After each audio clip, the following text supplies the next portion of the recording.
Merhaba arkadaşlar, kanalıma hoş geldiniz. Ben Fen Cihabi. Bu arkadaşlar liselere giriş sınavında örnek sorulara devam ediyoruz. Fen bilimlerinde zor sorular demiştik. Bugün ne? Basit makineler arkadaşlar. Basit makinelerden çıkabilecek soru örnekleri. Daha önce paylaştığım soruları açıklama kısmına linke tıklayarak, önerilen videolara tıklayarak izleyebilirsiniz. Bu şekilde konu devam edeceğiz arkadaşlar. Bakalım ne diyor soru. Diyor ki şekilde basit makinelerden oluşan düzenekte 30 Newton ağırlığındaki P yükü F kuvvetle dengelenmiştir. Yani şuradaki P yükünün ağırlığı 30 Newton'muş. Tamam mı arkadaşlar? 30 Newton ağırlığında P yükü var. Bunu şuradaki F kuvvetiyle dengelemiş. Sistem dengede. Şimdi Ayşe, Ece, Nurcan ve Ömer bu sistem hakkında yorumlarda bulunuyor. Demiş ki sistem hakkında yorum yapan kişilerden hangilerinin yorumu doğrudur? Biz doğruları arıyoruz, tamam mı? Ayşe ne demiş? Demiş ki sistemde kuvvetten kazanç vardır. Bir kere arkadaşlar eğik düzlem var. Burada ne var? Sabit makara var. Burada bir kaldıraç örneği var. Eğik düzlem her zaman kuvvetten kazanç sağladığı için bu sistemde kuvvet kazancı vardır. Dolayısıyla Ayşe'nin bu kısmı doğru. Kuvvetten kazanç vardır. F kuvvet 30 Newton'dur. F kuvvetini hesaplayacağız ama bakın burada o önemli. Ece ne demiş? Sistemde 3 farklı çeşit basit makine kullanılmıştır demiş. Bakıyorum arkadaşlar 3 farklı çeşit basit makine var mı? Bir sabit makara. Bakın bu da sabit, bu da sabit. Bakın farklı çeşit dediği için basit makinelerin türlerine bakacağım. Basit makine hangi tür burada? Sabit makara, sabit makara. Bu nedir? Kaldıraç. Bu da eğik düzlem. Yani 1, 2, 3 farklı basit makine olduğu için Ece'nin yorumu doğru. Nurcan ne diyor? Sistemde kuvvetten kazanç vardır. F kuvveti 60 Newton'dur. Bakın Ayşe ve Nurcan aynı şeyi söylemiş. Fakat biri F kuvvetine 30 Newton, biri de 60 Newton demiş. Demek ki o kuvveti hesapladığım zaman birisi yanlış çıkacak. Yani aynı anda Ayşe ve Nurcan doğru olamaz arkadaşlar. Ömer ne demiş? Sistemde az enerji harcanarak daha çok iş yapılabilir. Arkadaşlar en önemli nokta basit makinelerde işten ve enerjiden kazanç olmaz. Dolayısıyla sistemde az enerji harcayarak daha çok iş yapılabilir ifadesi kesinlikle yanlıştır. Yani bir kere Ömer'i ne yapacağız? Eleyeceğiz.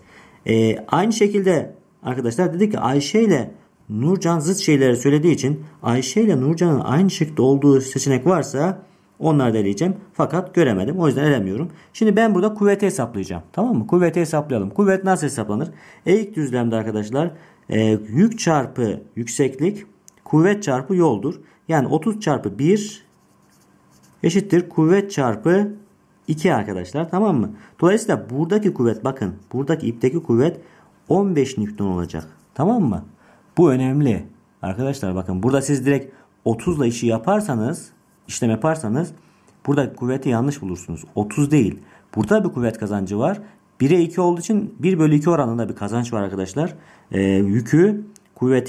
Yükün yarısı kadar bir kuvvetle kaldırabilir. Yani burada kuvvet 15 Newton. Sabit makara olduğu için buradaki kuvvet nedir arkadaşlar? 15 Newton'dur. 15 çarpı 1, 2, 3, 4. Burası ne yapar? 60. Tamam mı arkadaşlar? Burası 60 yaparsa şuradaki ipteki kuvvetin kaç olması lazım? 30 Newton olması lazım ki 30 çarpı 1, 2, 60 olsun. 30 çarpı 2, 60. 15 çarpı 4, 60. Dolayısıyla arkadaşlar buradaki sabit makara olduğu için kuvvet de kaçtır? 30 Newton'dur. Kim 30 Newton demişti? Ayşe demişti. O zaman Ayşe'nin ifadesi doğrudur. Yani Ayşe F kuvvet 30 Newton dediği doğru. Ama Nurcan'ın F kuvvet 60 Newton dediği yanlış. Dolayısıyla hangileri doğrudur dediği için Ayşe ve Ece, yani hangi çıktı var arkadaşlar? Adana seçeneğinde var. Doğrudur. Umarım anlaşılmıştır bakın. Detaylı bir soru. Devam edelim. Başka bir soruyla.